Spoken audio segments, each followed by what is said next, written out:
Good morning everyone. कल हमने जिस टॉपिक के बारे में डिस्कस किया था वो किरचॉफ के नियम थे।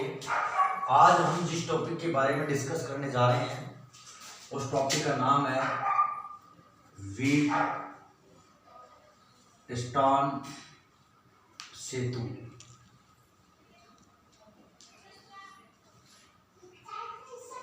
व्हीटस्टोन ब्रिज, इसके बारे में पढ़ेंगे। व्हीटस्टोन सेतु क्या होता है, क्या काम में आता है, तो हम इसका डायग्राम बनाते हैं, फिर देखना।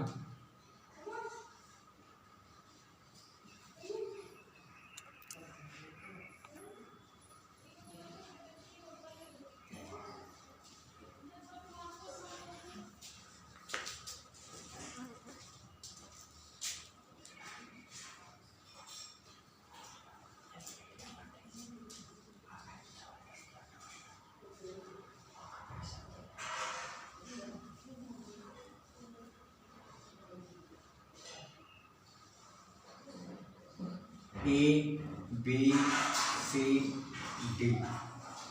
देखो ये व्हीटस्टोन एक साइंटिस्ट का नाम है, इंग्लैंड का ये जो साइंटिस्ट था CF व्हीटस्टोन। इसने क्या किया, इसने 4 रेजिस्टेंस लिए। इसका नाम R1 है, इसको R2 दे दूं, इसको R3 दे दूं और इसको R4 दे दूं।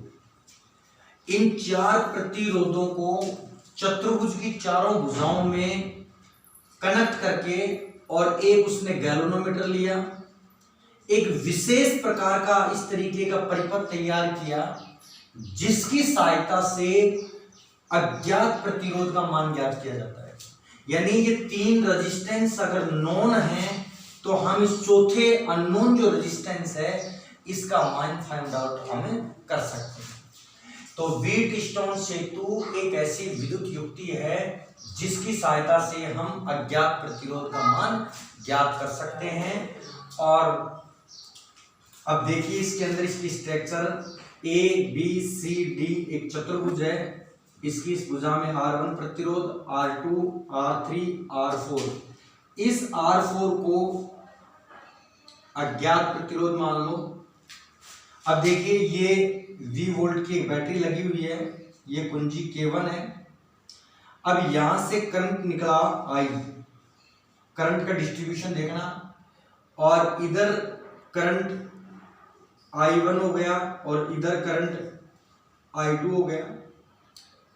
अब यहां पर I equals to I1 plus I2 हो जाएगा। तो जितना करंट बैटरी से जाएगा उतना करंट बैटरी से वापस आएगा। तो यहां हो जाएगा बच्चों, देखिए ये I1 करंट इस रेजिस्टेंस की भुजा में गया, इस पॉइंट B पर जाने के बाद में गैल्वेनोमीटर में जाने वाला जो करंट है वो IG मान लूं मैं, G फॉर गैल्वेनोमीटर। यानी देखो यहां से गया I1, इस पॉइंट पर इधर चला गया IG, तो इसमें कितना करंट जाएगा, इसमें कितना करंट जाएगा, तो इसमें जो करंट जाएगा वो जाएगा I1 माइनस IG। यानी ध्यान देना आप एक बात को यहाँ कि I1 करंट इधर गया और यहाँ पर IG नीचे वाले में चला गया, तो इसमें जाएगा, इसमें से इसको लेस कर दो, ये इधर चला जाएगा। अब देखिए यहाँ ऊपर से IG आ रहा है, इधर से I2 आ रहा है, तो इस पॉइंट के ऊपर इधर जो करंट जाएगा इसमें वो जाएगा I2 प्लस का IG हो गया। अब इस पॉइंट के ऊपर जाने के बाद में ऊपर से करंट I1 माइनस IG आ रहा और इधर से करंट I2 प्लस IG, तो इसमें जो करंट इधर आएगा वो आएगा I1 प्लस I2। और ये I1 प्लस I2 हमने किसके बराबर कंसीडर कर रखा है बच्चों, I के बराबर कर रखा है। अब देखो जितना करंट गया है उतना ही करंट वापस आया है, करंट डिस्ट्रीब्यूट कर लिया हमने। अब हम क्या करेंगे कि इस व्हीटस्टोन सेतु की संतुलन की अवस्था प्राप्त करेंगे। देखिए कोई भी सेतु संतुलन की अवस्था में तब होता है जब इस गैल्वेनोमीटर में प्रवाहित होने वाली धारा 0 हो। यानी IG की वैल्यू अगर 0 हो जाती है तो ये पूरा जो ब्रिज है, पूरा जो सेतु है वो संतुलन की अवस्था में होगा।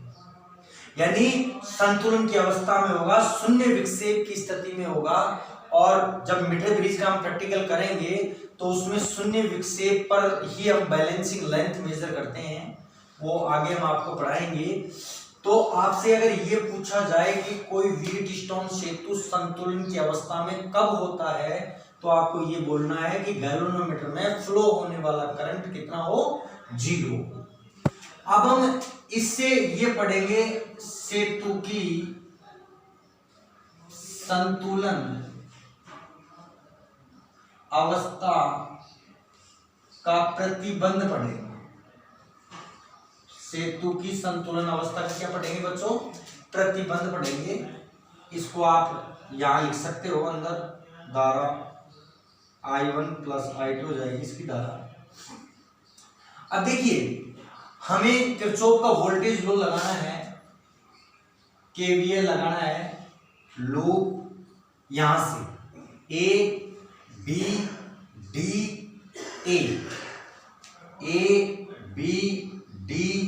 ए में, यानी हमें ऐसे एरो मार लेना, ऐसे चलना है और वापस यहीं आना है। ये किरचॉफ का नियम लगाना है। अब अगर हम किरचॉफ का जो वोल्टेज, किरचॉफ का सेकंड नियम क्या होता है, समेशन V इक्वल्स टू 0 हो गया। अब देखो जब यहां से हम स्टार्ट करेंगे तो यहीं पर खत्म होना चाहिए। तो देखिए करंट मैं कल पढ़ाया था आपको, जब नियम लगाते हैं तो प्लस से एंटर करता है, ये प्लस हो जाएगा, ये माइनस हो जाएगा। लिखना नहीं है लेकिन मैं समझाने के लिए बता रहा हूँ। ये प्लस हो गया, ये माइनस हो गया, इसमें ये प्लस हो गया, ये क्या हो गया, माइनस हो गया। अब जब किरचॉफ का वोल्टेज लॉ के अंदर हम जब अलजेब्रिक सम करते हैं इसका वोल्टेज का, तो हम साइन वो काम में लेंगे जिससे हम बाहर निकलते हैं। अब देखिए आप इधर चल रहे हैं, हम इधर चल रहे हैं, तो कौन से टर्मिनल से बाहर हुए, माइनस से, तो माइनस। इसकी वोल्टेज धारा ये है, रेजिस्टेंस ये है, तो वोल्टेज हो गया I1 R1। आगे चलिए, ये प्लस और ये माइनस, माइनस का साइन काम में लिया। देखो इस गैल्वेनोमीटर का रेजिस्टेंस में G मान लूं और इसमें धारा IG है, तो वोल्टेज IR होता है ओम के नियम से, तो ये हो जाएगा IG धारा इनटू रेजिस्टेंस, तो रेजिस्टेंस में क्या मान लूं, G मान लूं। आगे चलिए, ये माइनस है, ये प्लस है, तो कौन से टर्मिनल से हम बाहर हुए हैं, प्लस, तो इसका क्या हो जाएगा I2 R3 इक्वल्स टू क्या हो जाएगा बच्चों, 0। अब देखो ये व्हीटस्टोन सेतु है, ये संतुलन की अवस्था में है, और संतुलन की अवस्था के लिए, संतुलन की अवस्था के लिए हम IG की जो वैल्यू है वो 0 होती है, ये वैल्यू 0 हो जाएगी, तो ये आ गया माइनस का I1 R1 प्लस का I2 R3 इक्वल्स टू 0, तो ये आ जाएगा I1 R1 equals to I2 R3। ये हमारे पास इक्वेशन फर्स्ट आ गई। अब हम KVL लगाएंगे इस लूप के अंदर, यहां से चलेंगे और इस लूप में KVL लगाएंगे। तो देखो मैं loop B C D B में KVL, अब मैं इधर से चल रहा हूं, इस लूप के अंदर KVL लगाऊंगा, तो देखिए ये प्लस हो जाएगा, ये माइनस हो गया। इधर करंट का डायरेक्शन इधर है, तो ये प्लस है इसका ये, और इधर माइनस है।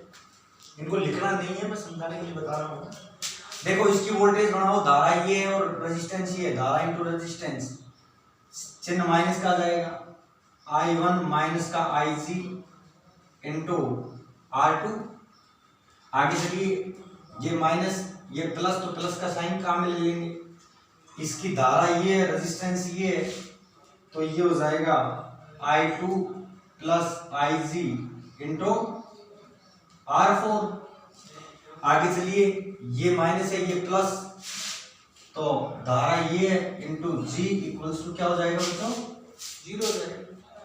सेतु संतुलन की अवस्था में IG की वैल्यू 0 कर दो, आप इसकी वैल्यू 0 रख दो, माइनस का I1 R2 ये 0 कर दो, प्लस का I2 R4 इक्वल्स टू, तो ये हो जाएगा I1 R2 equals to I2 R4। Equation number क्या आ गई हमारे पास में, 2 आ गई। अब इक्वेशन नंबर हमारे पास में 2 आ गई है, तो अब हम क्या करेंगे, देखिए इसको सोल्व करते हैं।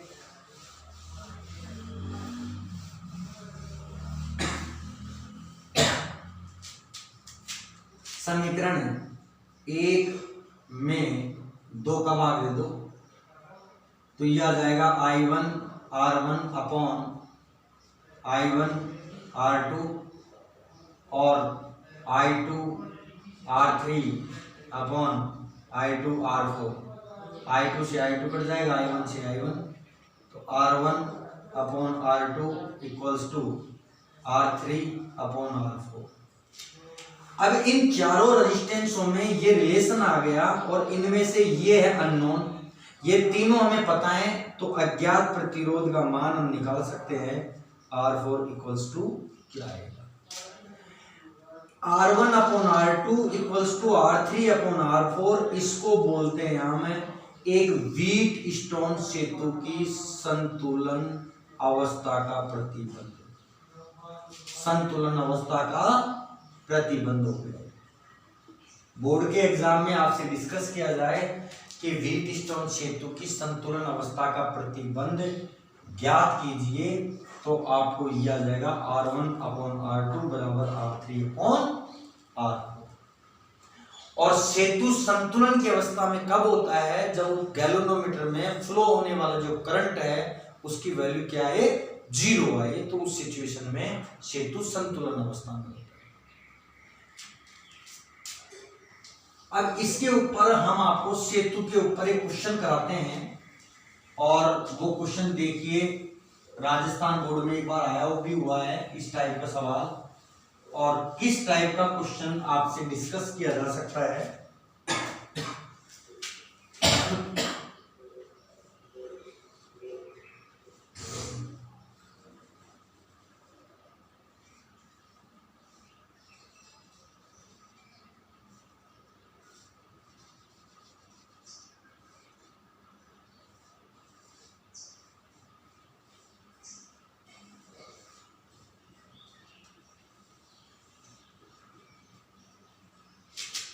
सौ ओम है, 10 ओम है, और ये अंदर वाला 100 ओम है, ये x ओम और ये 5 ओम है। और क्वेश्चन ये है, दिया गया सेतु संतुलन अवस्था में है,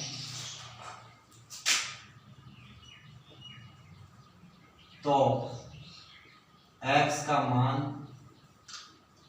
क्या होगा, x का मान क्या होगा। देखिए हमारा ये सेतु संतुलन की अवस्था में है, तो इस गैल्वेनोमीटर में फ्लो होने वाला करंट Ig की वैल्यू 0 होगी। और देखो हमने ये पढ़ा है कि R1 upon R2 equals to R3 upon R4 होता है, लेकिन ये कब होता है, जब Ig की वैल्यू क्या हो, 0 हो, यानी इस कंडीशन में सेतु संतुलन की अवस्था में होगा। अब देखिए बच्चों, इसको आप R1 कंसीडर कर लो, इसको आप R2, इसको आप इस पूरे को आप R3 कंसीडर कर लो, और इसको आप R4 कर लो, तो देखो क्या हो जाएगा, 100 अपॉन 10 इक्वल्स टू, इस पूरे को मैं R3 ही रख देता हूं थोड़ी देर के लिए, अपॉन R4 5, तो ये कितना हो जाएगा, R3 इक्वल्स टू 50। अब मैं R3 का मान निकाल लूंगा। देखो दो रेजिस्टेंस, एक 100 ओम का, एक x ओम का, ये दोनों पैरेलल कॉम्बिनेशन के अंदर है, और पैरेलल कॉम्बिनेशन में हमने ये पढ़ा है कि ये हो जाएगा हमारे पास में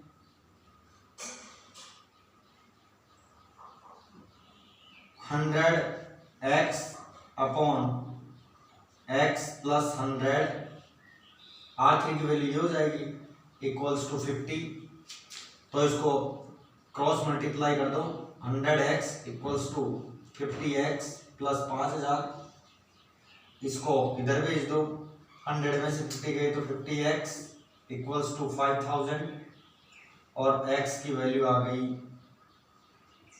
5000/50 काट दो तो ये आ गया 100 ओम। इस x की जो वैल्यू है वो होगी बच्चों 100। इस टाइप का क्वेश्चन आपके बोर्ड के एग्जाम में आ सकता है। और इसको भी ध्यान रखना कि व्हीटस्टोन सेतु के इस वाले पार्ट में कोई भी रेजिस्टेंस लगा हो या कैपेसिटर लगा हो उसका कोई रोल नहीं रहता, क्योंकि संतुलन की अवस्था में बीच के अंदर फ्लो करंट फ्लो 0 होता है। इसके ऊपर जो बुक से 1-2 क्वेश्चन है उनको आप ट्राई मारना। बाकी नेक्स्ट क्लास में हम मीटर सेतु के बारे में डिस्कस करेंगे। धन्यवाद।